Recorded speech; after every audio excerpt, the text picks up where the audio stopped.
A paz do Senhor, bom dia. Quero trazer uma reflexão breve aqui na Palavra de Deus, livro do Apocalipse, capítulo 2, verso 10 e 11. Diz assim a Palavra do Senhor: Não temas as coisas que hás de padecer. Eis que o diabo lançará alguns de vós na prisão, para que sejais tentados.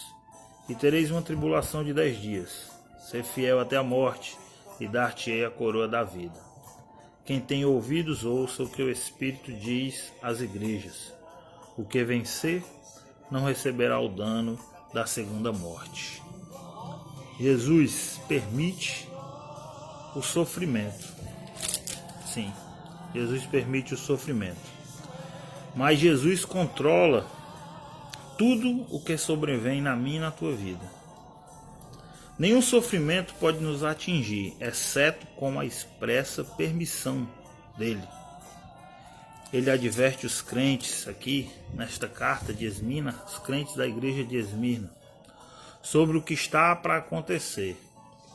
Ele fixa um limite aos seus sofrimentos. Jesus sabe o que está por trás de todo ataque na minha e na tua vida. Apocalipse, no capítulo 2, esse verso 10, o inimigo que nos ataca não pode ir além do limite que Jesus estabelece. A prisão será breve. E Jesus diz: não temas o que hás de sofrer. 3 verdades estão aqui.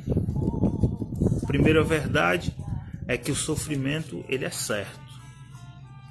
A segunda é que será um sofrimento mais limitado. E a terceira que será breve.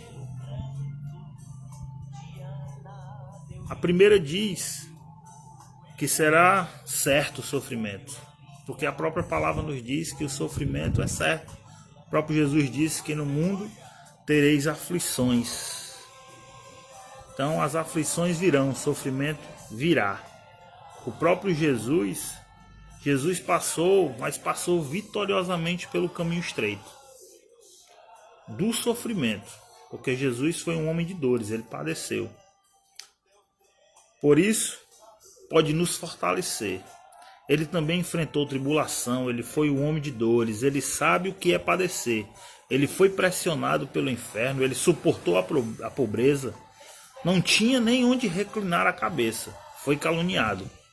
Chamaram-no de beberrão, de impostor, de blasfemo, de possesso. Ele foi preso, açoitado, cuspido, pregado em uma cruz. Jesus passou pelo vale escuro da própria morte. Ele entrou nas entranhas da morte e as venceu. Agora ele diz para a sua igreja: não temas o que hás de sofrer.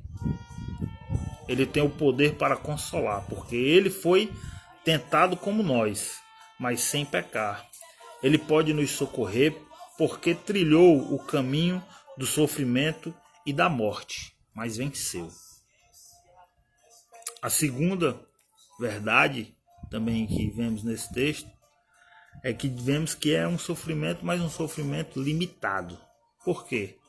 Porque o inimigo que nos ataca, ele não pode ir além do limite que Jesus estabelece. Lá em Jó, capítulo 38, verso 11, diz que até aqui, quando ele estabelece, Deus estabeleceu um limite ali, ele diz: até aqui virás e não avançarás. O diabo só pode ir até onde Deus permite que ele vá. Quem está no controle da nossa vida é Deus, é o Rei da Glória. Então não tenha medo, porque ele está no controle. Também a última verdade que podemos ver é que é breve. Porque há uma promessa. A nossa vida, ela é passageira, é uma vida curta, é uma vida breve. Mas há algo mais além, que é a eternidade com Deus. Quando ele promete, no verso 11, que é o que vencer não receberá o dano da segunda morte. Jesus conclui a mensagem à igreja de Esmirna dessa forma: dizendo que tem ouvidos ouça o que o Espírito diz às igrejas. O que vencer não receberá o dano da segunda morte. A promessa de Jesus ela é clara. O vencedor de modo algum sofrerá a segunda morte. Está lá em Apocalipse, onde nós lemos agora, capítulo 2, verso 11.